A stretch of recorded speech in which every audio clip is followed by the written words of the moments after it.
We're joined today by Andrew Saul, CEO and founder of Genovation Cars Inc. Welcome, Andrew.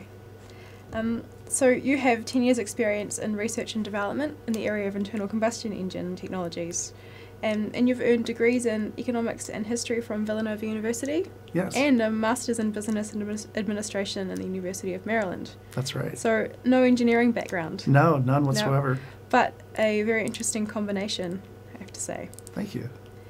So Andrew, you're in New Zealand to speak to students, academics and industry stakeholders, and you've just been in Auckland, is that correct? Yes. Yeah.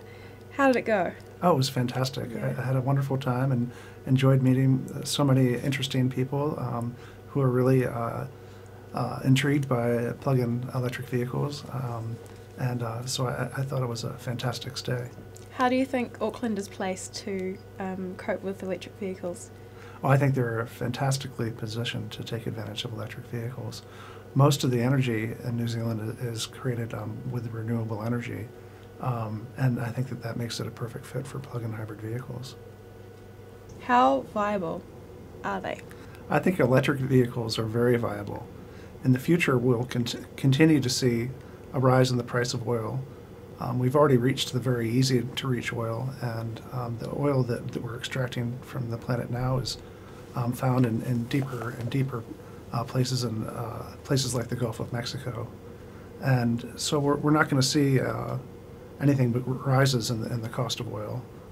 Meanwhile, the cost of electricity is typically very stable in developed countries.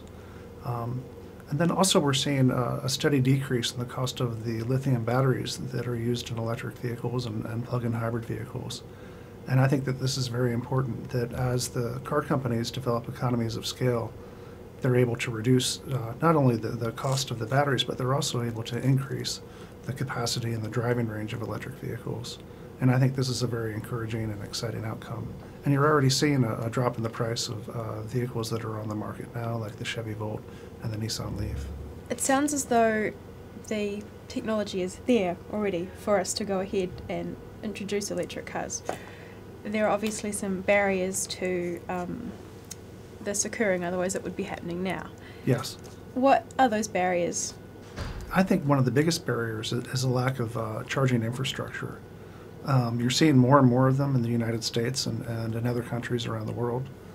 But we really need to have more of those, because as more people buy electric vehicles, they're using these charging stations, and so they're starting to become a bit of a shortage in some regions of the country. And while a lot of people are able to charge the vehicles both at home and at work, so they don't need public charging stations, for others it's a real issue. And so there's a lot of funding that's coming out of the federal government to fund public charging stations in the United States, and I think that's a very, very positive outcome. What is the pickup rate of electric car use in the United States? There's been a very significant increase in the sales of plug-in hybrid vehicles in the United States. It's over 100% growth between 2011 and 2012. I believe the number is over 170%. And so it's quite substantial. And when you look at how well Tesla is doing with their latest vehicle, the S model sedan, where they have a waiting list that's months and months long, I think that really speaks to that. Now, there's a lot of collaboration between New Zealand and the US in the area of science. It's one of the key areas in our bilateral relationship. We work together in Antarctica and we work together on developing various technologies. Where do you see opportunities for partnership in the East Asia Pacific region for the development of green technology? Well, I think the collaboration that you mentioned is very important, and we've already seen some of the results of it in terms of inducting charging systems. There's a technology that was developed here in New Zealand called the Halo technology that's already been commercialized in the United States and is about to come on the market. So I think that's very exciting. And then I think the technology from the marine industry in terms of composite materials, advanced composites, is going to be very important, and I think the technology transfer of that could be extremely beneficial to the American car industry. Is there a space where an electric car company can successfully operate in New Zealand or other small economies? I think so, absolutely. We have a relationship with a automobile dealership who has dealerships all over the Bahamas and the Caribbean, and he's very, very excited about electric vehicles and plug-in hybrids. He came to visit our facility in Rockville, Maryland, and was very encouraged by what he saw. He's already signed up other electric vehicles for distribution. I think New Zealand is a very different economy from those places because it's so much bigger. So I believe that in New Zealand, there'll be more of an appetite for plug-in hybrids than maybe for electric vehicles. I think electric vehicles will still be popular for shorter commutes, for people who live close to downtown and don't have to drive very far every day. And then for others who have to commute further distances, they'll be more attracted towards the plug-in hybrid vehicles. What is your vision for electric cars? I know your company are at the moment not at the point of bringing your product to market necessarily, but you have a very clear vision of where you want to be. What is that? Our vision is that our vehicles should not just be electric or plug-in hybrids, but that they should be green in their construction and in their content. So that's why we're looking to use soybean resin to make our composite bodies. We're looking at using more natural fibers instead of traditional fiberglass matting. We're using recycled plastic bottles to make the carpet and other aspects of our interior, and natural rubber tires. And the neat thing about that is that the soy resin and the natural rubber tires, while those are being derived from plants as they grow, they'll actually be capturing carbon while they grow. And so I think that's a really exciting thing. It sounds like you have a very talented team on board. How many people do you work with? Well, there are 3 of us internally. We're getting ready to hire some more engineering students part-time from the University of Maryland.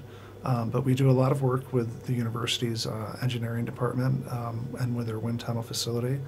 And then we work with a lot of engineering firms in the Michigan area. And we've had great luck teaming up with some fantastic companies in Michigan. Do you see green technology as a real emerging area for job creation and economic growth in America? Absolutely. I think what we've seen so far is just the tip of the iceberg. I think there's so much more that can be done in terms of clean technology and finding new breakthroughs and new applications for clean technology. I think it's really the future, and it's something that is being really embraced by the Obama administration, and I think by industry more and more. The great thing about plug-in vehicles is that they require a lot less maintenance. They don't need to have spark plugs changed and belts replaced and oil changes so frequently. Electric vehicles don't require any of that, and plug-in hybrids require it very, very infrequently. And that contributes to a very low cost per mile to operate these vehicles. And then when you factor in the fuel costs for a traditional hybrid vehicle that gets, say, 50 miles to the gallon, at $4 a gallon, it's operating at around 8 cents a mile, versus a plug-in vehicle, which can operate for as little as 3 cents a mile at utility rates of around 11 cents a kilowatt hour, which is the average in the United States. That's a significant saving, but one of the arguments against at the moment is the prohibitive cost of the initial outlay to purchase the vehicle. Do you see the total cost of electric cars coming down? Yes, I do. We're already seeing that happen. A lot of it's being driven by cost reductions in the cost of the lithium batteries. And as the car manufacturers sell more and more of these vehicles and enjoy higher volume, they can expect to receive better economies of scale, which will allow them to reduce the prices, and that's already happening. Would you like to see more collaboration across government in terms of environmental policy and transport and policy? Yes, I think that would be very important. We're already seeing a lot of collaboration between different departments in the United States and within the state governments as well, where they're collaborating and supporting this initiative. And I think one of the really important aspects of that is in terms of government grants, where they're fostering relationships between federal labs, state university labs, and private sector corporations like ourselves to come out with better clean technology and better solutions. And we're actively seeking government grants through the Department of Energy on better energy storage systems that will allow for smaller, more inexpensive lithium battery packs. Our current system for powering our vehicles and our homes, to some extent, in New Zealand, our reliance on fossil fuels is a bit lower, but it's not sustainable, is it, long term? So looking for viable long-term solutions is very important. Absolutely, I think it's critical.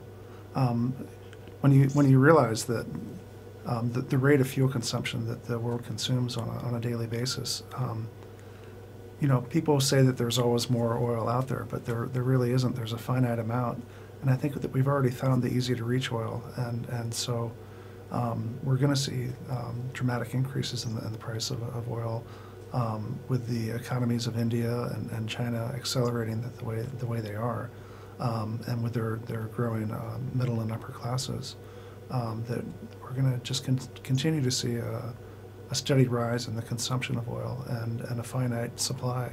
And so we really need to start thinking now about transitioning off of it before we really regret it later on. So oil has a very fragile supply line, and it wouldn't take much to cause a massive spike in the cost of oil should there be a disruption along one of those supply lines.